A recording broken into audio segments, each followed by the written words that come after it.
típico del ciclo de César-Mostiz-Coron, que ustedes pueden ver en el libro de Agrios. Pues la fuente de inóculo primario pues casi siempre son las clamidosporas, ¿verdad? Que están en el suelo, o por el riego, o por plantas en este caso. Decíamos que de estas plantas no hay certificación de ningún tipo. Tú estableces una plantación nueva, ahorita prácticamente todos podrían traer fusarium. Entonces los está dispersando de una zona a otra, porque los productores de otras zonas se están llevando de la zona de Los Reyes, para aquellos que conozcan la zona de Michoacán, la zona productora de Zarzamora. Entonces yo les digo, no lleven planta de esa zona, pero ya se nos adelantaron. Y curioso, aquel que está llevando planta de esa zona de Los Reyes está teniendo ya problemas de fusarium en sus plantaciones. Y es triste que una plantación que tiene un año recién establecida también ya está muriendo. Entonces, realmente nos tiene preocupado este problema. Las empresas están muy preocupadas con sus propias variedades que también están muriendo, ¿verdad? Entonces yo les digo a las empresas que tienen programas de mejoramiento que este es un detalle, es una de las enfermedades de mayor prioridad, ¿verdad? Porque si sus nuevos genotipos no vienen con cierto nivel de resistencia para nuestras condiciones, el mismo productor que trabaje con ellos podría tener pérdidas importantes. ¿Sí? Esto está obligando a que los productores también cambien los sistemas de producción. Ya no les está durando mucho tiempo. ¿Sí? Entonces, cualquier cosa que hagamos nosotros, sean nuevas plantaciones, tiene que ir dirigido a esto, ¿verdad? Sea solarización, sea biofumigación, tiene que ir dirigido a reducir inóculo primario, ¿no? Principalmente. Es bien difícil manejar estos problemas cuando ya los tienes establecidos, especialmente en un cultivo como este, ¿no? En un cultivo perenne. Sin embargo, la gente nos pregunta, ¿qué hacemos? ¿Qué hago? ¿Qué le explico? Y entonces nosotros hemos hecho algunas pruebas durante 2 años para ver si esas plantaciones que ya tengo con el problema les podemos extender la vida, ¿no? Utilizando las herramientas, que algunas, que bueno, la mayor parte no están autorizadas, ¿no? Esta es una plantación con poda de arras, ¿verdad? Una plantación de 5 o 6 años. Entonces aquí ya se podó hasta abajo, hasta recién cortada, no ve nada, ¿verdad? Entonces el productor llega, destronca, fíjense, está quemando lo que ahí estaba, porque juntan todo el follaje en un solo lado, lo dejan que se secan y le prenden. ¿Sí? Esas prácticas, obviamente, si lo ven desde el punto de vista sustentabilidad, pues no, ¿verdad? Pero bueno, hay otros que están haciendo, sacando todo eso, lo están picando, lo están composteando y lo regresan, ¿verdad? Algunos incluso ya ofrecen esos servicios de picar toda la materia y poder recuperar algo de eso. Pero bueno, también tiene sus costos y bueno, no todos tienen el equipo. Entonces esto es lo que se hace. Si se fijan, aquí estás dejando entonces una herida de entrada. Entonces parte de lo que nosotros estamos haciendo con la gente es decir, primero, estas nuevas plantas que a lo mejor no están infectadas, habría que ver cómo le hacemos para reducir el riesgo de que haya infección a través de esas heridas, ¿verdad? Sí. Es un punto crítico esta parte. Entonces muchos productores ya están empezando a aplicar productos fungicidas aquí, ¿verdad? Son biológicos o químicos, ¿verdad? Dice aquí, para sellar esta parte y reducir el riesgo de infecciones de fuera. ¿Sí? ¿Ven? Esta misma plantación, así está posteriormente. ¿Ven síntomas? No. Los síntomas más fuertes se van a presentar a partir del quinto o sexto mes. A veces aparecen unas plantas como las que les mostré, con la raya negra esa. Entonces, si yo tengo productos autorizados, algunos de ellos, otros no, ¿qué puedo hacer, no? Si ustedes revisan la literatura, los únicos productos fungicidas que tienen cierto efecto contra fusarium, pues son los tiazoles, ¿verdad? Benzimidazoles. Pero aplicar benzimidazoles, por ejemplo, son es el grupo con mayor riesgo de resistencia, ¿verdad? Generar más resistencia. Entonces, yo no le veo mucho futuro a los tiazoles, además de que digo a los benzimidazoles, además de que no están autorizados. Probablemente algunos de los tiazoles sí. Entonces, nosotros lo que hacemos no me voy a detener mucho aquí, es simplemente generar diferentes programas de manejo, pero de toda la temporada. Mi objetivo es hacer que el productor obtenga producción. Entonces, ¿cómo diseño yo esas secuencias? ¿Bajo qué criterios? Considerando cómo funciona el patógeno. Entonces digo, bueno, y viendo cómo se maneja las podas y todo eso, todo el ciclo, a ver, ¿qué pasa si yo, aunque tenga una plantación enferma, la corona está enferma, qué pasa si yo aplico primeramente un bloque de azoles, ¿no? 2 aplicaciones, Procloraz, por decir un ejemplo, ¿no? Muy temprano en el desarrollo de la enfermedad, puedo mantenerlo abajo y que me permita desarrollar mi planta, aunque esté infectada. Ese es mi objetivo. Y entonces de dos aplicaciones muy temprano, o sea, 9 meses prácticamente antes de la cosecha, y entonces me sigo con activadores de resistencia para mantener la planta. Obviamente esto tiene que ir acombinado por un buen programa de nutrición, ¿verdad? Y así puedo llevarme yo también programas que son basados nada más en consorcios microbianos. ¿Puedo hacer eso muy temprano? Y bueno, hemos encontrado diferentes resultados. Si se fijan, no hay un solo tratamiento en donde yo tenga 100% de control. Pero, bueno, además de que la enfermedad está distribuida de manera heterogénea, ¿sí? Si uno hace un análisis espacial, va a ver uno que el problema cuando uno trabaja con enfermedades del suelo, con Fusarium, es esto precisamente, la heterogeneidad, porque tú no sabes cómo está distribuido el inóculo en el suelo, ¿verdad? Si está agregado aquí, allá, y eso es lo que nos pasa, ¿verdad? Y a la hora de hacer el análisis de los datos es donde viene la complicación, ¿verdad? Por la heterogeneidad en las unidades experimentales. Y ahí tienen que utilizar otros métodos más avanzados de análisis de datos. Pero bueno, si se fijan, en cuanto a rendimientos, hay algunos tratamientos que tienen un incremento significativo, ¿verdad? Que sí se puede manejar la enfermedad o mantenerla más o menos productiva. Y esto que están viendo aquí son tratamientos en donde se les hace una aplicación de químico al inicio o algunos consorcios microbianos, ¿verdad? Tricoderma, por ejemplo, en un primer año nos dio excelentes resultados, digamos aceptables, ¿no? Pero ¿cuál? Bueno, esto es una empresa, es una empresa, es de Biocron, probablemente la conozcan, ¿verdad? Es una especie, es un tricoderma que ellos distribuyen, Biocron. Y bueno, tenemos ahí otro consorcio microbiano también que seguramente ya lo han escuchado hablar, es el Mayamagic, que es una mezcla de muchos productos, también con resultados interesantes.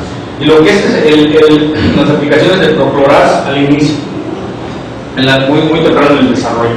Y bueno, lo mismo en un segundo año, si fijan, la parcela sigue estando, se ve más o menos normal, pero con el tiempo va perdiendo, va habiendo áreas aquí en donde ya no hay planta, ¿sí? Lo mismo, más o menos se repite, pero miren cómo esa plantación llega a estar así.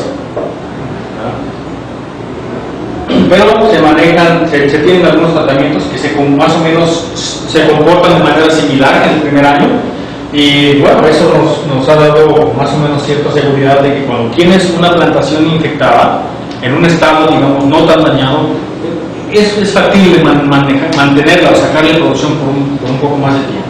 Entonces voy a dejarle aquí, esto es lo que se están haciendo muchas cosas con este tipo de enfermedades del suelo, y hay avances significativos.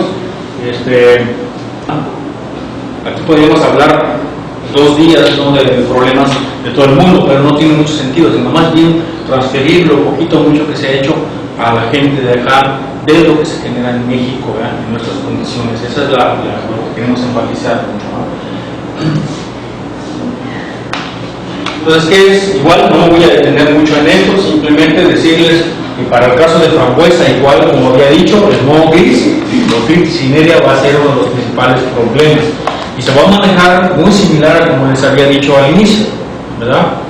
Entonces, uno podría tener aquí muchas preguntas, incluso la duda sería, ¿es realmente Botrytis cinerea la principal especie que está aquí? ¿Qué tal hay otras especies, verdad? Botrytis tiene especies crípticas incluso, ¿verdad? En el caso, estudios que se han hecho, por ejemplo, en vid lo demuestran. Pero si queremos echarnos un clavado a los botetes de lebres, bueno, tenemos que hacer un estudio específico de las especies que hay y de la estructura poblacional de esto. Entonces, como ven ahí, todo un campo para el que quiera entrarle aquí. Y todo lo que saquen va a ser contribución nueva. Es lo bueno de estos cultivos. Que si alguien quiere entrarle al campo, créanme que lo que saque va a ser una cosa, va a ser algo nuevo. Eso es una ventaja cuando uno está dentro de estos cultivos, no tienes todavía mucha competencia en el sentido, ¿no?, de lo científico para México, ¿verdad? Y uno puede contribuir a que sea poquito, va a servir para algo, ¿verdad? Entonces, de eso se trata de traer estos cultivos ahora a la sociedad. Entonces, igual, ¿verdad? Típico moho gris, un frambuesa. También la semicilla, muy, pues, es lo mismo, ¿verdad? En una especie, Polyphaera fanis, esta ya está reportada en Planicid, les decía también, un primer reporte. Obviamente va a haber diferencias en cuanto a susceptibilidad a las variedades. Les decía que en caso de frambuesa, muchas de las variedades pues, están concentradas en la industria privada y no siempre uno puede trabajar mucho en frambuesa por ese detalle, ¿verdad? Sean variedades españolas, sean variedades de Estados Unidos, o sean variedades italianas, ¿verdad? Entonces, quizá era ser una de las explicaciones por qué no hay mucha información también, ¿verdad? Entonces, pues no importa, hay algunas variedades viejitas, ¿no?, pero son libres, Cotton Bliss, Heritage, Amity, Summit y otras, ¿verdad?, pero que no son muy comerciales. Ya pasaron su época, vieron que no funcionaron, y bueno, ya no las usan más que para ir a hacer algunas cosas para mejoramiento. ¿Qué es lo que está causando problemas serios ahorita? Tizones de la yema, tizones de la caña, Polydimela aplanada. Cuando uno hace aislamiento de aquí va a encontrar foma, obviamente, ¿verdad? Pero lo que es importante, primero que se aprenda a reconocer los síntomas típicos de esta enfermedad, ¿verdad? Es un ascomicete, ¿verdad? Las manchas amarillentas en forma de V en las hojas, ¿verdad?, o alrededor de la caña, alrededor de la yema, eso es típico, ¿verdad? Y entonces lo que va a pasar es que va a tender a haber una defoliación de las cañas, y obviamente eso va a tener un impacto directo en el rendimiento. No hay mucha información, de hecho, es curioso, a nivel mundial no hay mucha información de esta enfermedad. Hay un estudio por ahí que se hizo en Inglaterra, creo que es de principios de los 2000, que se habla de la epidemiología de la enfermedad, que dice, bueno, que la enfermedad, el hongo sobrevive en los residuos de la cola, ¿verdad? Y de ahí hay entonces producción de inóculo, de infecciones, luego se concentra aquí en el peciolo, ¿verdad?, cerca de la yema. Entonces se supone que ahí hay mayor cantidad, mayor humedad, y eso favorece que se desarrolle más rápidamente la enfermedad, y por eso se ve más alrededor de la yema, ¿verdad?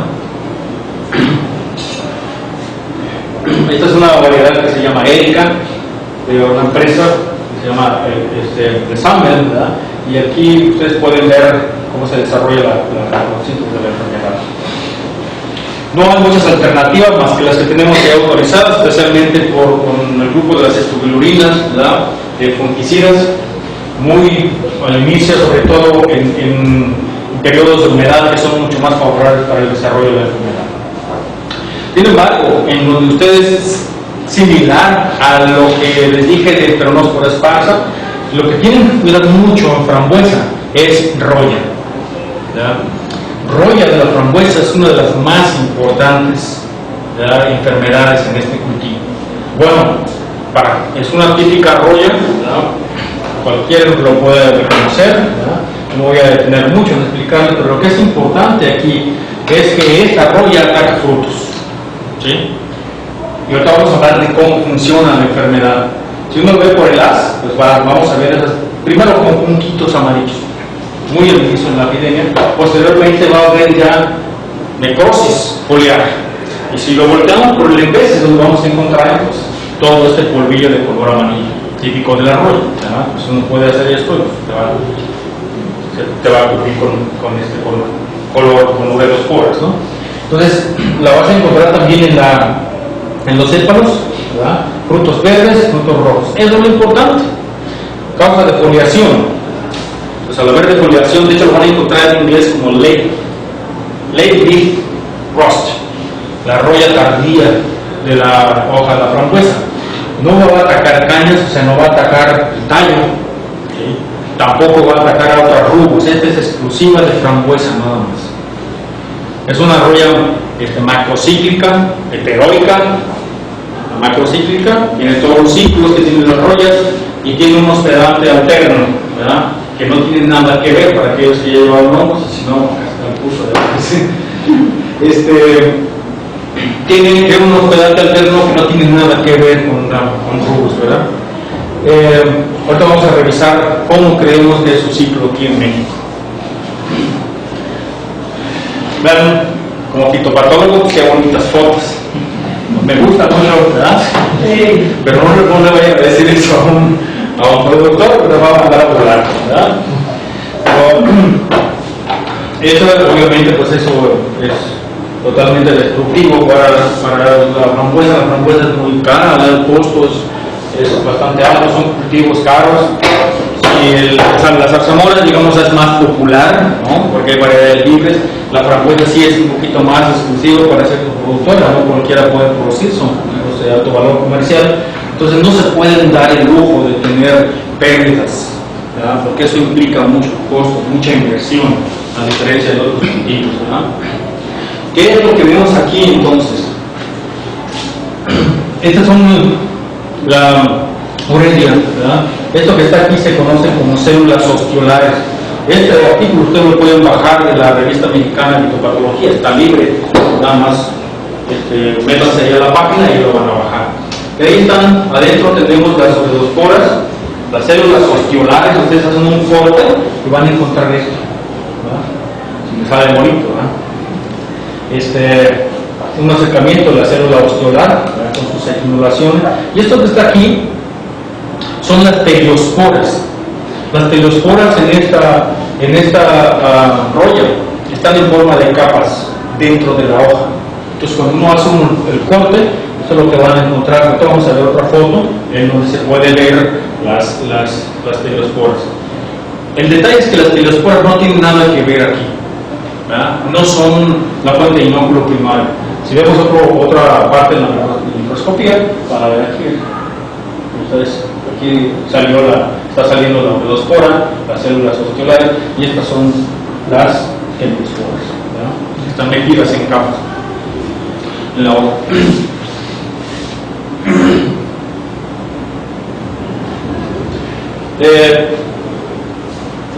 ¿Cómo funciona la enfermedad?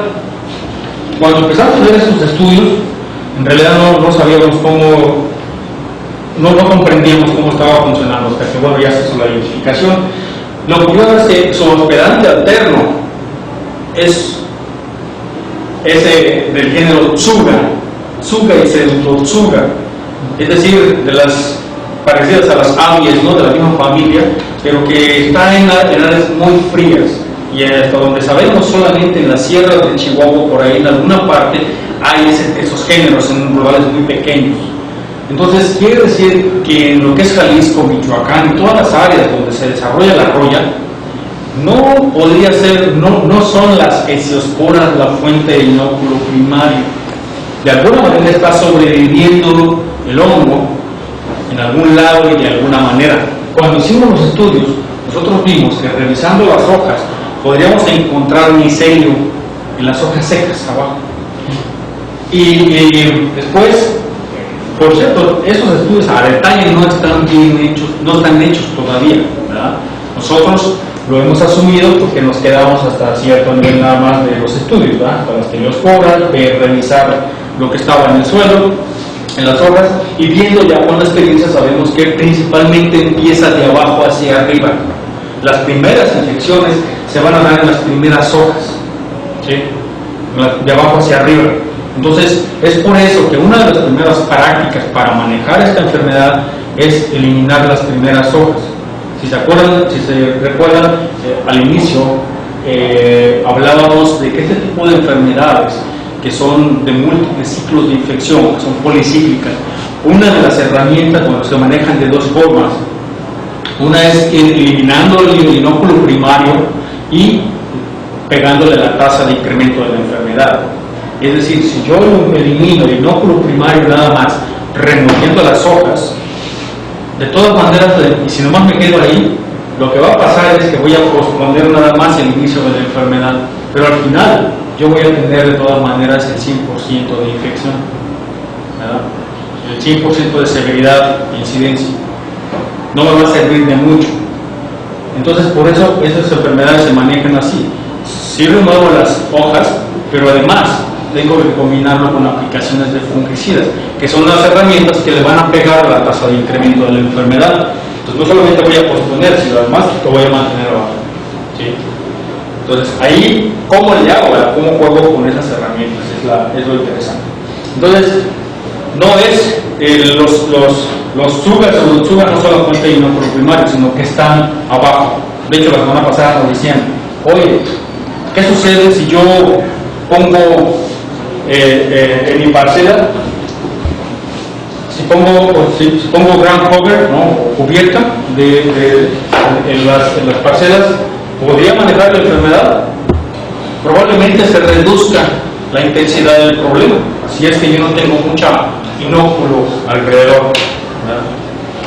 Pero aquí lo que se ha visto es que casi siempre empiezan de abajo hacia arriba. Ok, esto es lo que les acabo de explicar. Hay alternativas, pero ¿cómo juego con esas? ¿Verdad?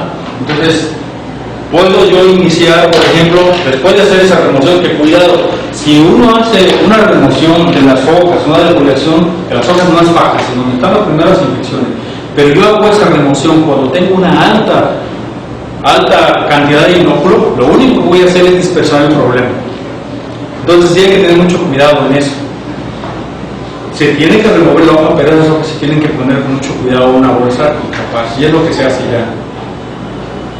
Porque el fondo del asunto está ahí, de que tus trabajadores pueden ser los que te estén diseminando la enfermedad. Y eso lo hacían antes la gente en Fresa, por ejemplo, tenían una variedad muy susceptible de cenicilla, y andaban todos los trabajadores poniendo todos los frutos que tenían cenicilla, ¿cierto? Y al rato tenías una explosión mucho más grande de cenicilla. Porque los mismos trabajadores andaban dispersando la enfermedad, ¿no? Es el principio sencillo. Nada más poniéndolo, tapándolo, puede ir combinado con aplicaciones de fungicida adecuadas. Tiene uno aquí triazoles. Yo recomiendo primeramente que después de hacer esa remoción, cuando apenas tienes los primeros pústulas, inicies con un triazol mejor, ¿verdad? De preferencia, porque uno no sabe en qué momento ya o qué tantas infecciones latentes haya. Entonces, mejor iniciar con un triazol que tenga capacidad de movimiento y poder detener las infecciones que se van dando, ¿no? Y esto está funcionando bastante bien. Después de esto uno puede seguir, digamos, con estos que tienen un efecto translaminar, y bueno, posteriormente en el desarrollo de la epidemia puede uno jugar con diferentes productos biológicos incluso, ¿no? Y ya jugar así de manera alternada, ¿no? Como les decía hace rato. Lo importante es que uno mantenga la epidemia abajo, y eso es lo que tenemos que cuidar, pensar en todo el ciclo, no nada más en la eficacia del producto de manera separada. Y bueno, son ejemplos, ¿no?, de cómo podemos hacerle con marca comercial, no hay problema. Esta es la práctica cultural, ¿verdad? Cuando tenemos los primeros, y a partir de aquí yo tengo, digamos, mes y medio, ¿no?, de programa, si quiero, porque no puedo tomar riesgos aquí. Lo que yo quiero es que no haya acumulación de inóculo, porque voy a tener úrsulas en los frutos, y eso significa rechazo, no lo van a aceptar, ¿verdad? Entonces, por eso tengo que manejar muy bien la epidemia de tal manera que tenga poca cantidad de inóculo que pueda en su momento dado llegar a los frutos, ¿verdad? Entonces, cada uno de estos pues tiene su lógica. Están autorizados todos ellos. Aquí tenemos algunos que son extractos vegetales o incluso biológicos, ¿no? Bacilos subtiles, por ejemplo, extractos vegetales, ¿no? ¿Qué otras cosas tenemos? Pudriciones de Corynephrophytophthora principalmente. ¿Cuáles especies? No sabemos qué especies todavía tenemos. No sé si alguien de aquí ha trabajado, no sé si tengan ustedes las especies. Nada más tenemos a Phytophthora sp, estamos en eso, estamos haciendo inoculaciones a con muchos estudiantes. Pero lo que van a ver ustedes son estos marchitamientos, es típico. Las hojas, esa necrosis intervenal, es muy, muy típica. obviamente con estas condiciones, como no va a haber Phytophthora ahí. Se reportan varias especies, entre ellas Phytophthora rubi, Megasterma y otras más, pero tiene que ser un trabajo más amplio. Esto es típico, como les decía, esas necrosis. Al menos les puedo decir esto porque, bueno, hacemos los aislamientos y a veces se nos quedan ahí, no hemos completado las pruebas de patogenicidad y las especies pues todavía no las hemos terminado. Ya las plantaciones establecidas, esta coloración rojiza es típica también en la base, en la corona hacia abajo, las raíces oscuras también, eso también ya lo hemos visto aquí en Estados Unidos también, ¿verdad? Estas son las especies que más se reportan, no confirmadas, sobre todo esta es de las más comunes, pero incluso aquí mismo en México en las etiquetas lo ponen como Phytophthora rubi. Yo no sé si lo demostraron, pero los que hacen pruebas de eficacia biológica para las empresas sí se han atrevido a ponerle Phytophthora rubi en la etiqueta. Eso no quiere decir que sea verdad, porque no hemos visto un reporte que diga que sí es, ¿no? Que esa especie.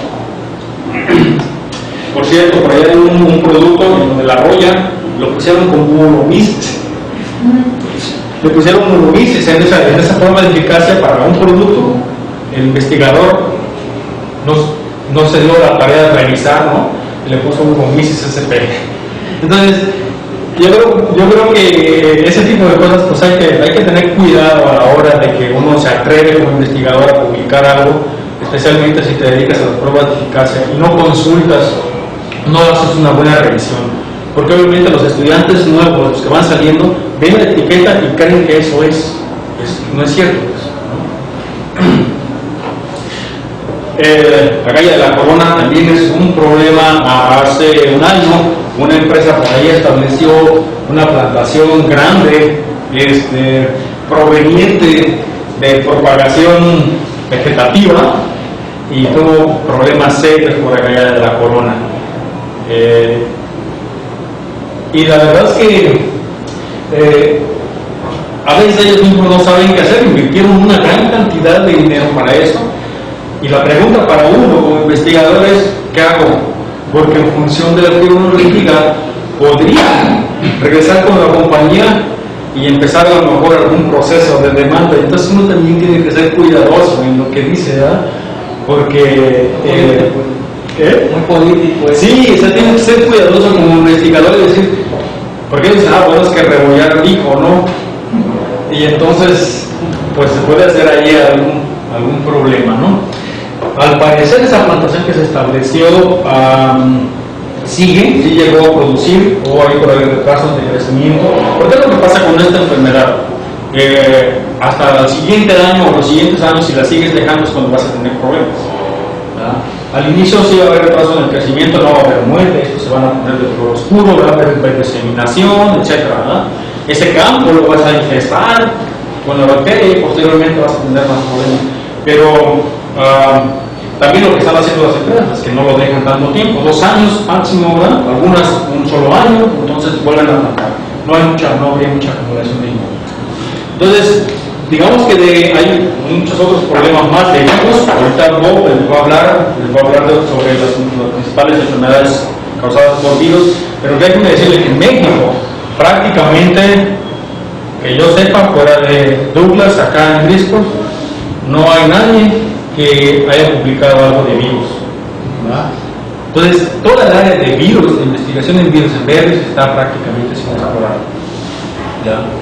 Hay mucho que hacer ahí, se requiere hacer investigación en virus, hay pocos nematos fuera de Pratylencos penetras, por ejemplo, que es uno de los principales problemas, no tanto, pero hay muy poca investigación en esto.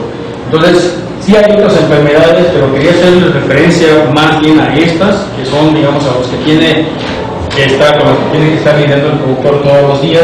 Usar un oxicón está empezando a ser un problema, también en frambuesas, ¿verdad? Y es algo que se está trabajando también. Nosotros de manera paralela llevamos varios proyectos en las 4 verdes, ¿no?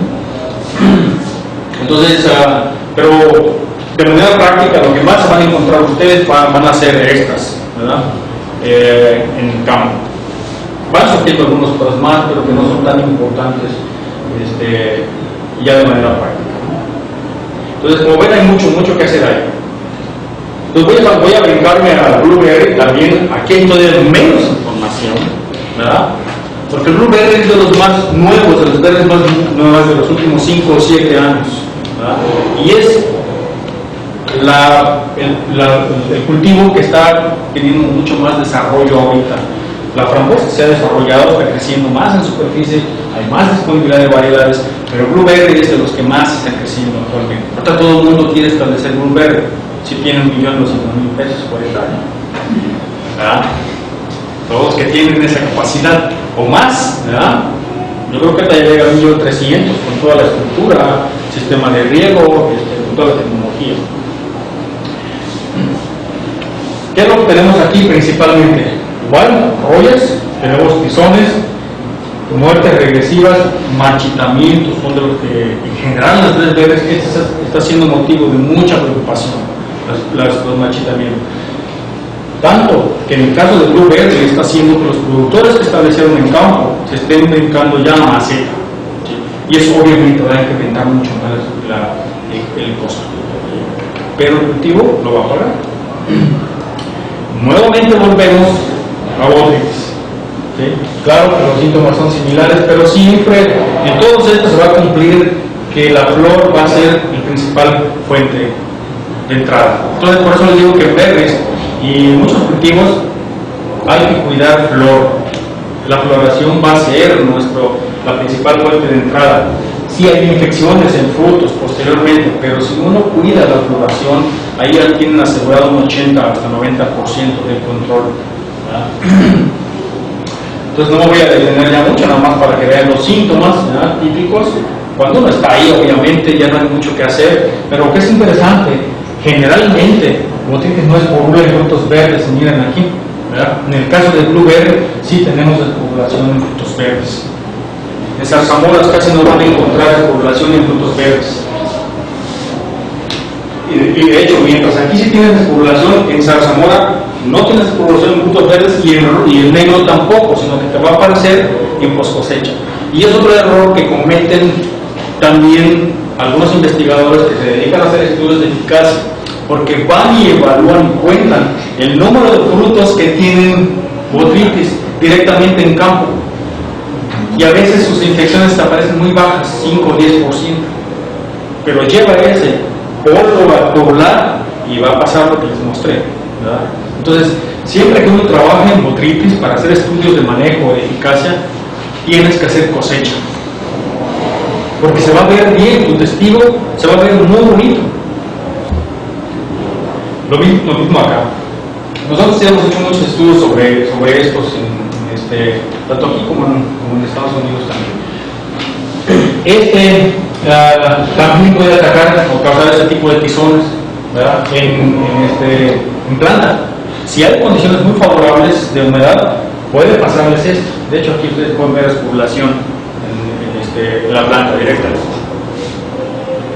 Entonces, en el caso de Blueberry hay un poquito más de flexibilidad, tienen más productos autorizados comparados con zarzamoras y frambuesas. Aquí hay más herramientas, por ejemplo, aquí sí les autorizan clorotalonil, que nosotros no pueden meter clorotalonil, ¿verdad? Aquí se pueden meter terazoles y nosotros no, fuera del rally, digamos, no hay más, ¿no? ¿Qué es lo que está haciendo un problema serio ahorita? Lo que son las de puntas, son las muertes y muertes regresivas, como vamos a ver. Uno tiene la idea de que Pestalotia o Pestalotiosis no es un patógeno débil, y así nos lo enseñaron, nos han enseñado, ¿verdad? Pestalotiosis puede aparecer hasta como contaminante en el laboratorio. Bueno, pues resulta que no. Nosotros lo que más estamos encontrando es Pestalotiosis en estas muertes regresivas, mientras en la parte norte de Estados Unidos, de hecho, si ustedes ven ahí en internet, van a encontrar principalmente Phonopsis vaccini, y aquí nosotros estamos encontrando Pestalotiosis principalmente, ¿verdad? 2 especies o 3 especies de Pestalotiosis, y Neofusicoculum, que es uno de los que más estamos encontrando ahorita, pero causando muertes en el manejo. Esto es lo que van a observar, pero causado por los botrasferaces principalmente. Son hongos de madera. Y es muy fácil en el arbusto, casi siempre que uno ve una sola caña con estos síntomas, lo más probable es que sea o la Pseudiplodia o Neofusicoccum o ambos. Generalmente los encontramos asociados, ¿verdad? No, incluso ahí mismo puede encontrar uno varias especies de Pestaloteuxis. Y es difícil, van a ver en la base como rajaduras, cuarteaduras, o arriba, cuando uno hace los cortes, la poda, puede haber muerte regresiva también. Esto es típico, las hojas se quedan pegadas. Si uno revisa el daño, acá es donde vas a encontrar los problemas, el problema de una especie de canco también, o rajadura, cuarteadura. Si se fijan, aquí hay cáscara de pino. Se le pone cáscara de pino para acidificar, porque recuerden que el blueberry, su rango de pH más o menos anda entre 4,5 y 5,5, en ese rango. Entonces es un cultivo que se desarrolla en condiciones ácidas. Y bueno, uno de los hongos que más le gustan las condiciones ácidas es precisamente Fusarium oxysporum. En ese rango es donde más se desarrolla Fusarium oxysporum. Y bueno, lo que nosotros queremos es acidificar el suelo o el área de la rizósfera para tener buena producción. Entonces esto es lo que se le pone. Nosotros hemos hecho estudios para ver cuál es qué tan, digamos, favorable es el sustrato para estos, y crece bastante bien por la Pseudiplodia en cáscara de pino, ¿no? Esterilizada. Esto que ven aquí igual, aquí se podó, y aquí, aunque se deselló, de todas maneras hay una entrada que hace que esto se seque, ¿no? Miren acá. Estas coloraciones rojizas igual es por lo que hay acá abajo. Abajo ahí hay un canto, una cuarteadura, rajadura, que hace que se seque. Incluso en las raíces, muy cerca de la corona, encuentra uno a la Pseudiplodia theobrome y Pseudotheobrome. Neofusicoccum parvum, que vamos a ver diferentes especies que hemos encontrado también. Desde el Neofusicoccum parvum, nosotros lo reproducimos en las sículas de pino, es uno de los mejores medios para hacerlo espoblar. Pero igual se puede hacer en mismas fracciones de arándano, y es uno de los que más encontramos, tanto arriba, que es muerte regresiva, o abajo, que le llamamos tizón de tallo, ¿no? Porque va avanzando en el tallo, y entonces todas las hojas se secan y se quedan pegadas, no se defolian, sino que se quedan pegadas. Esas son inoculaciones que hemos hecho nosotros, y vean cómo se van desarrollando los síntomas. Y cuando lo hacemos de arriba, pues vamos moviendo hacia abajo. Es difícil saber quién es quién por síntoma. Si es la Pseudiplodia o si es el Neofusicoccum, ¿verdad? Son muy similares los daños. Incluso cuando inoculamos Pestalotia, también, bueno, esto es en campo. Y de hecho también en macetas. Este es el sistema que se está utilizando para el que mucha gente ya está brincando a esto. Usar el sustrato de coco, ¿no? De fibra de coco. Entonces aquí una de las preguntas que siempre queda es: ¿cuáles de los sustratos disponibles y las combinaciones que hay, Bitmos o esta o cualquier combinación, sería menos favorable para el desarrollo de estos tipos de enfermedades, ¿verdad? Que son ahorita del coco, digamos, ¿no? Phytophthora cinnamomum, ¿verdad? Que ataca al aguacate, pues es uno de los principales problemas también. Incluso lo puede encontrar un asociado con estos otros patógenos de botrasferaces, ¿verdad? La reducción en crecimiento son fotos de la APS. Esta es un área, esta es una plantación en Colima donde se inundó, es un productor que tiene como 20 hectáreas ahí, y las inundaciones del año pasado, por ahí creo que fueron como en marzo, si se recuerdan, también para la parte del centro occidente, hubo lluvias como por 3 o 4 días que hicieron que este rancho se inundara una buena parte, está muy irregular. Entonces este productor perdió una buena parte, y siempre aquí estuvimos aislando Phytophthora cinnamomum y también los otros, ¿verdad? Ya cuando uno hace ya las inoculaciones, vea cómo quedan los tallos, ¿verdad? Comparado con el testigo, así se va desarrollando y que la planta se muere, puede quedarse rojiza o puede defoliarse también. A diferencia, digamos, de los otros espadazos, donde las plantas, las hojas se quedan pegadas, ¿verdad? Y así es una muerte más repentina, aquí es una muerte más progresiva, en donde incluso puede llegar a defoliarse, ¿verdad? Entonces eso es importante, saber esas diferencias. A veces se confunden, la verdad es que con enfermedades del suelo es muy difícil, al menos yo no meto las manos al fuego, es complicado saber quién es quién. Si no tiene una experiencia, a lo mejor lo más recomendable es mandar a hacer algunos análisis, ¿verdad? Para más o menos distinguir. Hay igual una gran cantidad, incluso macrofomina, hemos encontrado macrofomina, y lo que hace es así de folia de la planta. Entonces hay muchas otros patógenos que pueden estar ahí. Los estudios que hemos hecho, pues vean aquí lo que hemos encontrado, como un pargon en cinnamomum que está en el suelo, Staphylococcus que puede estar arriba, o puede estar incluso conviviendo con Nofusicocum, Theobrome, Pseudotheobrome. Hay una estudiante que tenemos con el doctor Telles en el colegio que igual está encontrando lo mismo, Staphylococcus y la Pseudotheobrome. Fusario, ¿verdad? Síntomas típicos también se fijan muy similar a los amarillamientos esos típicos de zarzamora. Esto es lo que vamos a estar encontrando. Obviamente la importancia es que va a estar matando todo el arbusto. Ese es el problema con este tipo de enfermedades de raíz. Entonces, en estos próximos años, todos aquellos que tienen plantaciones en suelo, va a ser uno de los problemas que van a tener que estar lidiando. Será por eso que mucha gente se está moviendo ya a bolis o macetas, ¿verdad? Y obviamente con una inversión mucho más alta. Aún así, eso no significa que no vayan a tener problemas de raíz, porque necesitan también checar el agua, de dónde viene el agua y qué tiene el agua, ¿verdad?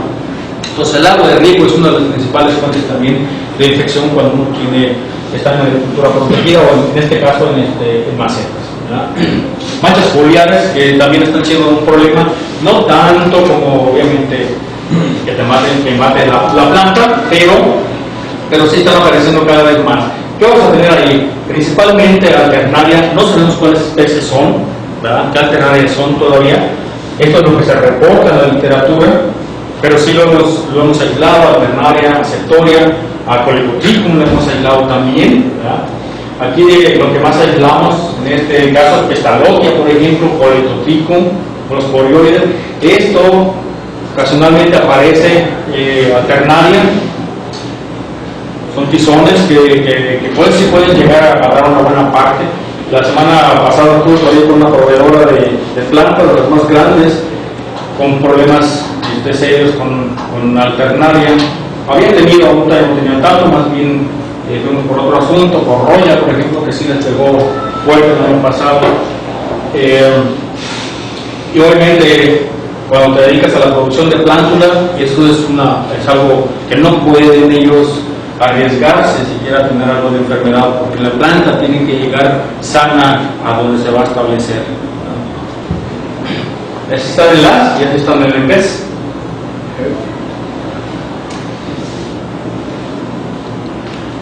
Esta es Biloxi y esta es otra variedad también libre, pero que el síntoma, si se fijan, es un poco diferente, pero sí hay necrosis en el ácido. Entonces igual es una enfermedad policíclica y curiosamente también empieza de abajo hacia arriba. En esto no sabemos todavía cómo es la epidemiología de la enfermedad, no sabemos dónde está su hospedante alterno. Obviamente por la especie sabemos que es una roya también macrocíclica, que es heteroica, también tiene su hospedante alterno en una de estas pináceas, pero no sabemos cómo está en México. O sea que hay un área muy grande para hacer investigación para esta roya. Y esto es nada más de trabajar igual con la industria, con los productores y empezar a trabajar para generar más información. Obviamente cuando ustedes llegan a una parcela de esta y le dicen quiero hacer unas pruebas, pues cada kilo pues puede costar 300 pesos, ¿no? Entonces, de hecho yo mismo cuando hago estudios y voy con los productores le digo, ¿sabes qué? todo lo del testigo yo te lo pago. Bueno, no se lo pago yo, pues lo pagan los que financian, ¿verdad? Le decimos, mira, lo que tú puedas perder en el testigo yo te lo voy a reponer con fungicidas o con otra manera, ¿no? Para que apliques.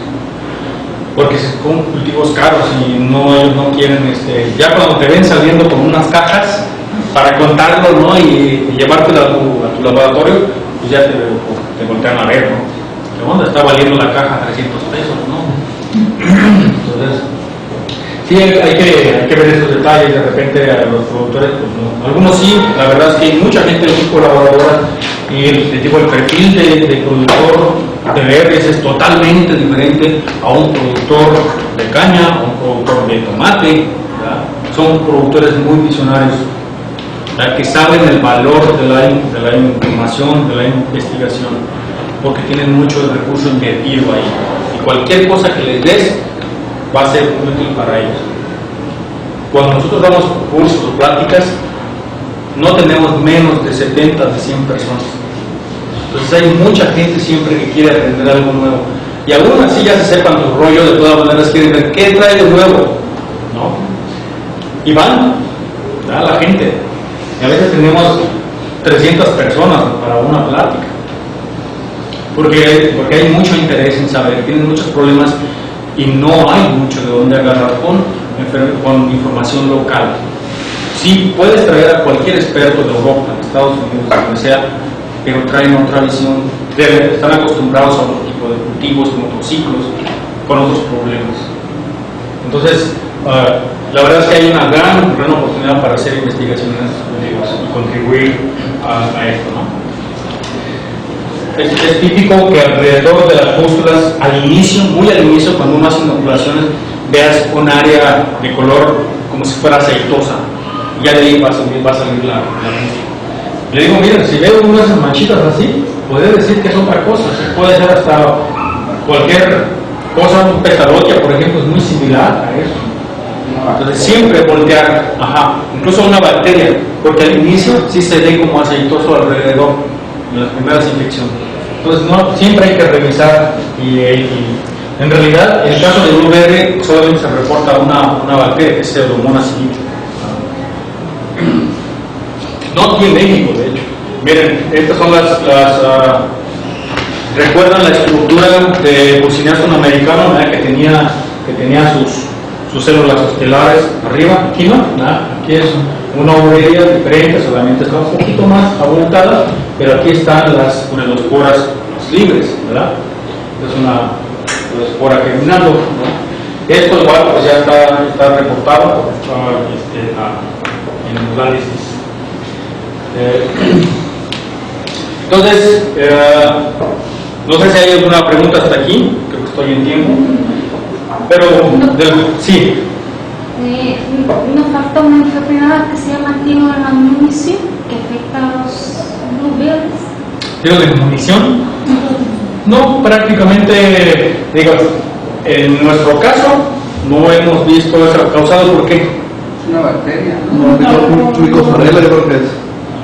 No. Otra. Empieza con W, no me acuerdo el nombre.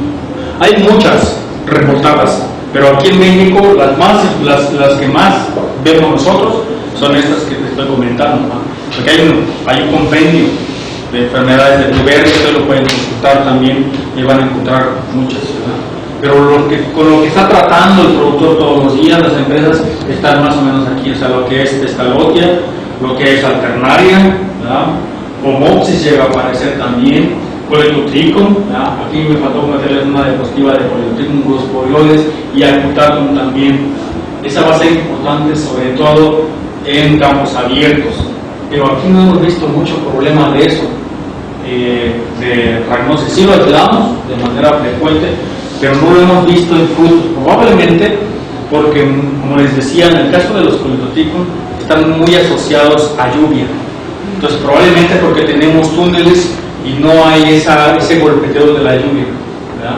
Entonces rara vez vas a ver frutos con despoblación o frutos dañados por el Coledotrichum. Al menos a mí no me ha tocado, no he visto. Lo que más nos llama a la gente, lo que más vemos es roya, las pudriciones, de los daños por machitamientos, ¿verdad? Sea Fusarium, hablamos ahorita de que estamos encontrando mucho Fusarium solani, Fusarium oxysporum también en Blue Belly. Sí. Rhizoctonia encontramos también en raíces, ¿verdad? Generalmente asociadas, no nada más como una sola enfermedad.